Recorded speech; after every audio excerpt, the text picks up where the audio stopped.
Assalamualaikum warahmatullahi wabarakatuh. Halo semuanya, perkenalkan saya Wahyuni Purnamasari dari kelas 11 PPLG 1. Pada kesempatan kali ini, saya akan menjelaskan salah satu konsep dalam Object Oriented Programming atau OOP, yaitu destruktor.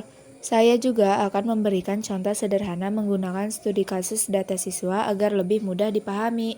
Pengertian OOP. Sebelum masuk ke pembahasan destruktor, kita perlu mengetahui terlebih dahulu apa itu OOP. OOP atau Object Oriented Programming adalah metode pemrograman yang menggunakan objek sebagai dasar pembuatan program. Dengan OOP, program menjadi lebih terstruktur dan lebih mudah dikembangkan.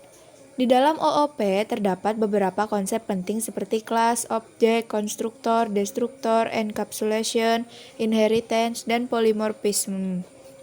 Pada presentasi ini, saya akan fokus membahas destruktor. Pengertian destruktor. Destruktor merupakan sebuah metode khusus yang akan berjalan secara otomatis ketika suatu objek sudah tidak digunakan lagi atau ketika program selesai dijalankan. Fungsi destruktor adalah membersihkan sumber daya yang digunakan objek, misalnya membersihkan memori, menutup file yang sudah terbuka, atau menghapus data sementara yang sudah tidak diperlukan.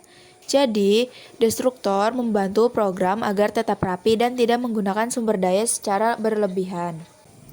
Studi kasus data siswa. Untuk mempermudah pemahaman, saya menggunakan contoh data siswa. Misalnya, kita memiliki objek siswa dengan nama Andi yang berada di kelas 11 RPL. Ketika objek siswa dibuat, sistem akan menjalankan konstruktor terlebih dahulu untuk memasukkan data siswa. Setelah program selesai dijalankan, destruktor akan bekerja secara otomatis untuk menghapus objek tersebut dari memori. Contoh program Python.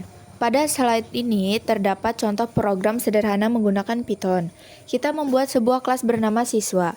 Di dalam kelas tersebut terdapat konstruktor dan destruktor.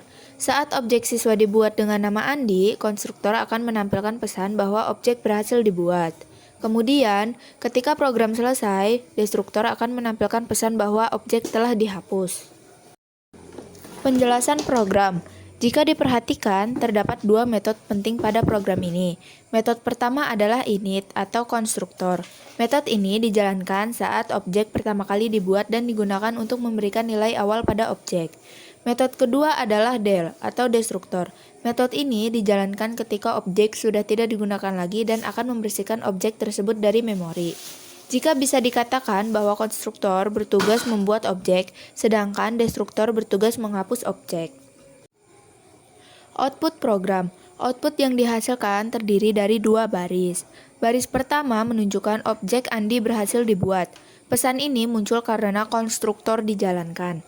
Sedangkan baris kedua menunjukkan bahwa objek Andi telah dihapus. Pesan ini muncul karena destruktor dijalankan saat program berakhir. Dari output ini, kita bisa melihat secara langsung bagaimana destruktor bekerja secara otomatis. Kesimpulan. Sebagai kesimpulan, destruktor adalah metode khusus dalam OOP yang digunakan untuk membersihkan atau menghapus objek ketika sudah tidak digunakan. Dalam Python, destruktor ditulis menggunakan metode del dalam kurung.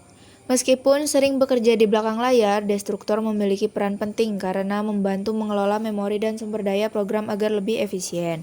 Demikian penjelasan saya mengenai konsep OOP destruktor.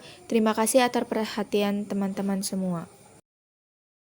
Sekian presentasi yang dapat saya sampaikan. Maaf bila ada salah kata. Wabillahi taufiq walhidayah. Wassalamualaikum warahmatullahi wabarakatuh.